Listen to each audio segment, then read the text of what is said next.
Coming up. Danke. Kauer. Und Wasserversorgung.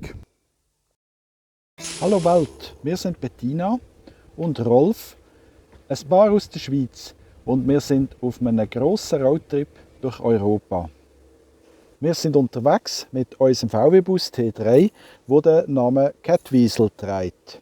Komm mit auf unsere Reise, es wird ein Abenteuer. Schnall dich an, es geht los! Catwiesel. Nach unserem Halt in La Cartuja de los Monegros fahren wir weiter durch Aragonien. Wir kommen wieder an vielen grossen Saufarmen vorbei. Es ist flach und ein bisschen eintönig.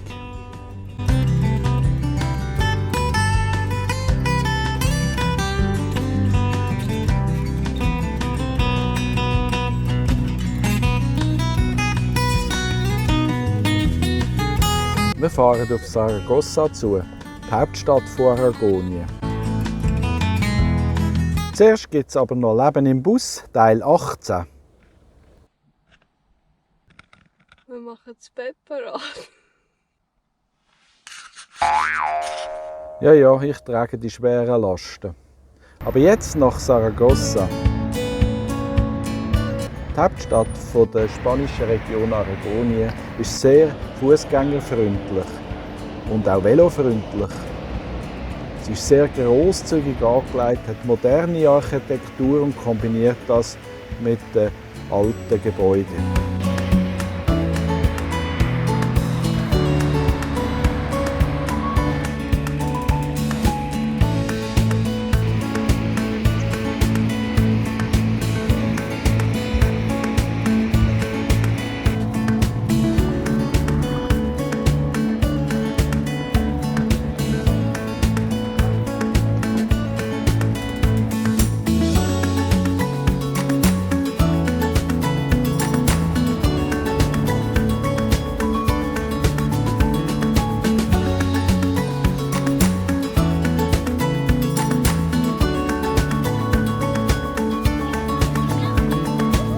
Saragossa hat in seiner langen Geschichte auch nordafrikanische Einflüsse gehabt.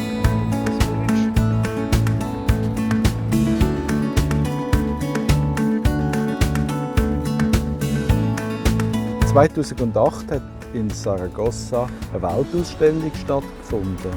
Aus dieser Zeit ist auch noch ein ganzes Gelände übrig geblieben. Aus dieser Zeit ist auch die bekannte Plastik.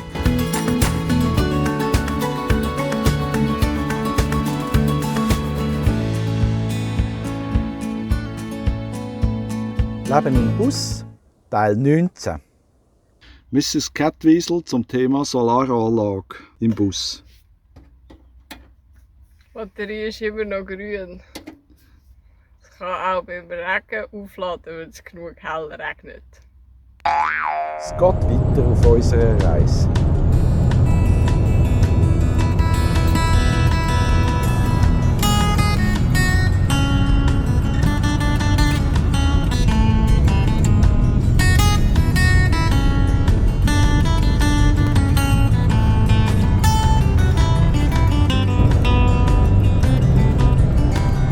Inzwischen kreuzen wir grosse Vögel auf unserer Route.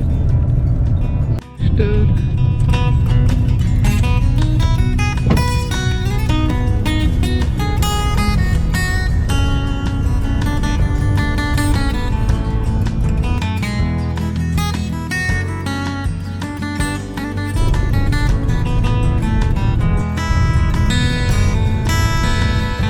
Leben im Bus, Teil 20.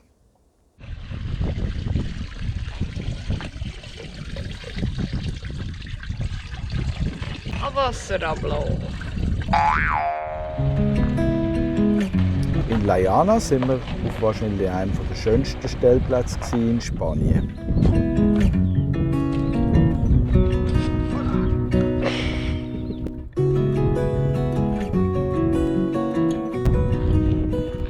es mit super Aussicht. Der Fahrer hat Pause, der Beifahrer macht es Mittag. So ist es. Ich habe hier in Spanien wieder einmal eine neue feine Süßigkeit gefunden. Eigentlich wie ein riesengroßes Brüsschen. Nur ist die eine Seite voller Schoki überzogen. Die heisst Palmera. Und Palmera ist das spanische Wort für Palme. Aber man kann es auch umtrüllen. Und dann ist es ein grosses Schoki-Herz. Gestärkt von so viel Süßem haben wir nachher eine Wanderung gemacht und sind gerade nahe von Llano auf die spannende römische Ruine gestoßen. Besonders gut gefallen haben uns das gut erhaltene Bad und das imposante Aquädukt.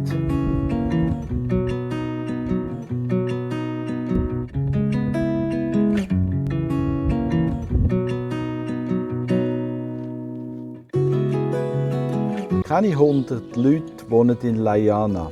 Den Turm haben wir besteigen im Selbst-Check-in-Verfahren.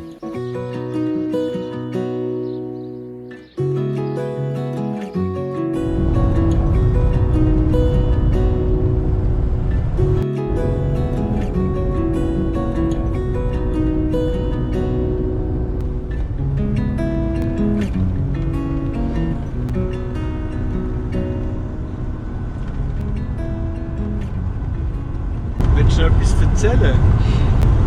Wissen es gerade nicht. Wir sind von Aragon auf Navarra übergefahren jetzt in eine neue Region. Auch hier hat es weite Landschaft mit Felsformationen, Lehm, Sand, Stein. Zwischen denen wieder grosse Felder.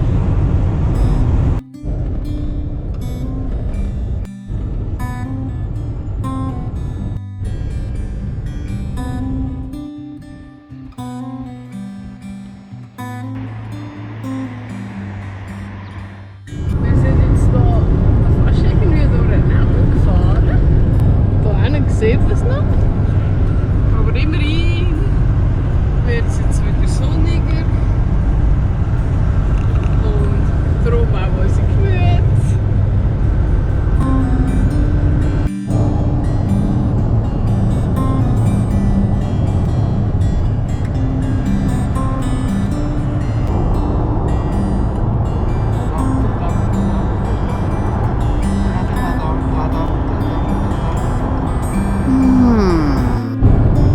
Hier hinten sieht man Ausläufer von den Pyrenäen, im Gebirgszug, der zwischen Frankreich und Spanien liegt.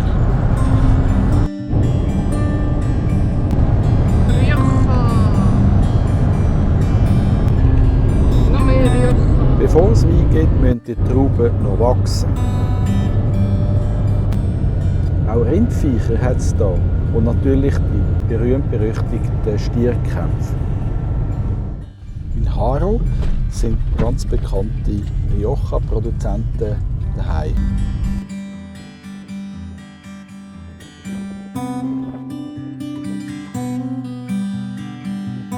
Hier sieht es fast ein bisschen aus wie in der Schweiz. Irgendwie. Inzwischen sind wir in Baskenland angekommen. Nur dass in der Schweiz heute sicher die Sonne scheint und bei uns ist es immer noch bewölkt.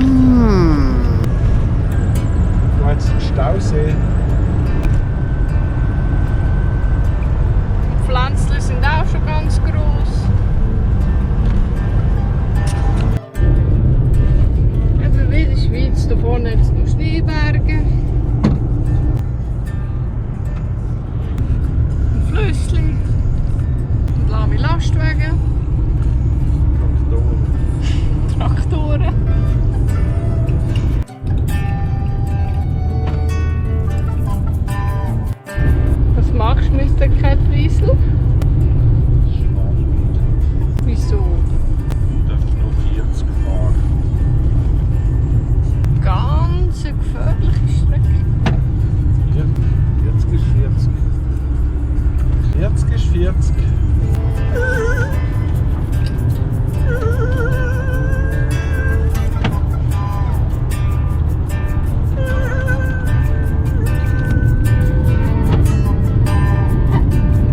kommen besser zum Leben im Bus, Teil 21. Miss Kettwiesel macht ein Hotel-Check-In.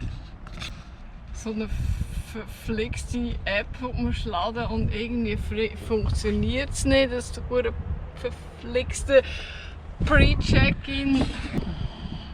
Moment schnell. Es hat dann doch noch geklappt und wir haben uns in Bilbao ein Hotelzimmer genommen. Der Kettwiesel ist während dieser Zeit in der Garage untergekommen von dem Hotel. Die farbige Stadt Bilbao ist die grösste Stadt vom Baskenland und Hauptstadt von der Region Biskaya. Sie ist eine Hafenstadt und an einem Fluss gelegen, wo Ria de Bilbao heisst.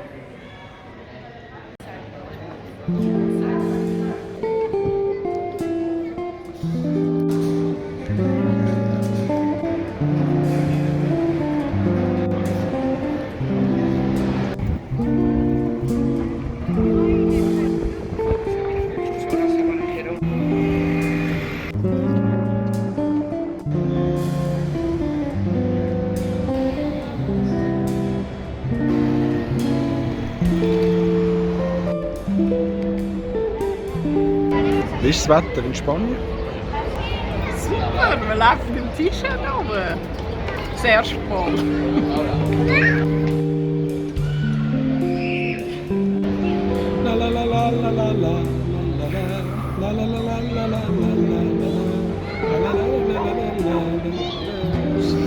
Kettwiesel Crew ist, glaube ich, schon ganz sonnentrunken.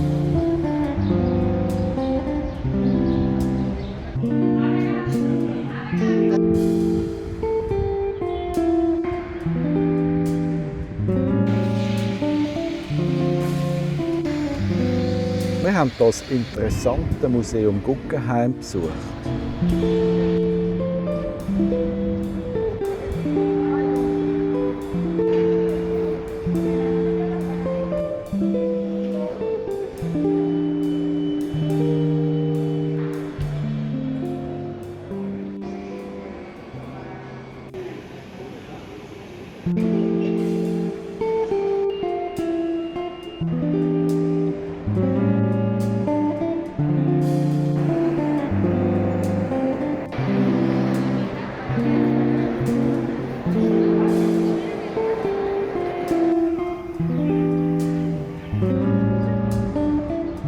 Nach 3 Tagen Bilbao haben wir den Kettwiesel wieder aus der Garage geholt und sind einmal zuerst posten. Das führt uns zu Leben im Bus, Teil 22. Alles bereit? Maske dabei, Postisack dabei, Postliste dabei. Gut, alles. Let's go.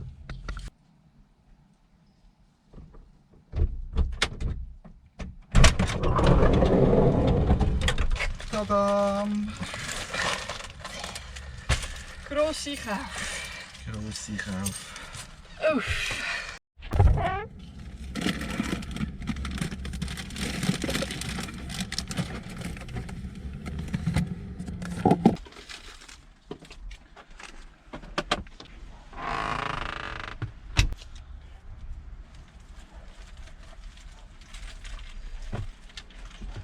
Das ist für den Kettwiesel.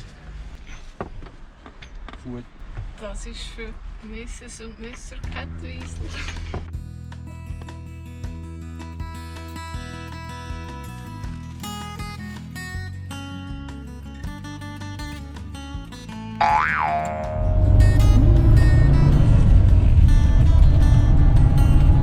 Kleine Zwischenmahlzeit. Das ist gesund. Sehr gesund sogar.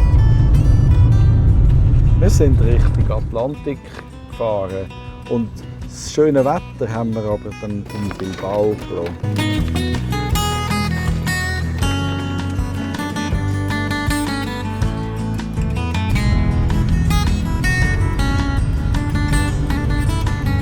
Das richtige Meer. Damit meint Mrs. Kettwiesel natürlich der Atlantik, der ein bisschen einiges an Wellen hat normalerweise.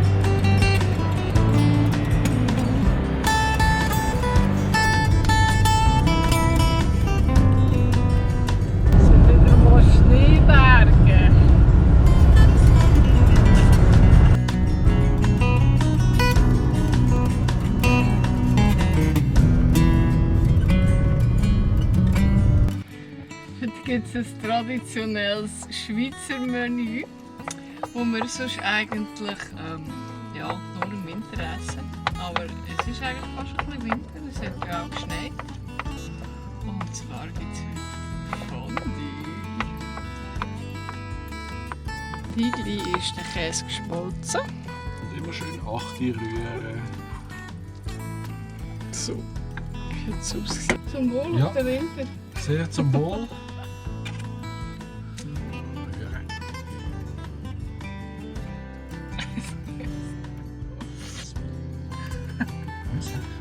Ja, ist gut. Ja, ein guten Miteinander. Das war übrigens unsere letzte Abend in Spanien. Willst du etwas zum Wetter sagen? Ziehst lieber wieder die Händchen an. Es schneit. Schnee auf dem Dach. Es ist der 2. April. Wir sind irgendwie auf etwa 230 Meter hoch. Vielleicht 20 Kilometer vom Meer entfernt, vom Atlantik, im spanischen Baskenland. Ja, 2 Grad. Und es schneit.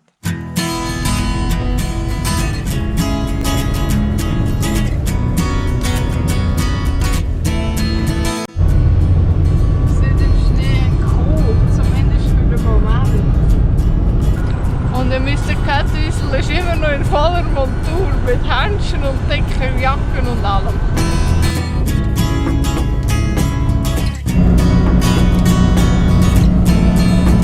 Und nicht unser Catwiesel voll Salz tun.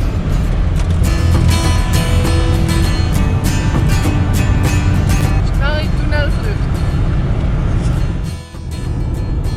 Ja, das hat sich gelohnt. Das Wetter ist jetzt nämlich deutlich wärmer und schöner geworden.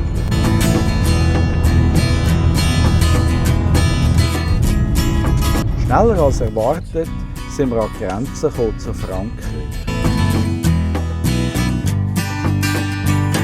Coming next. Catwiesel geht nach Frankreich. Aber das ist eine Geschichte fürs nächste Mal. Catwiesel.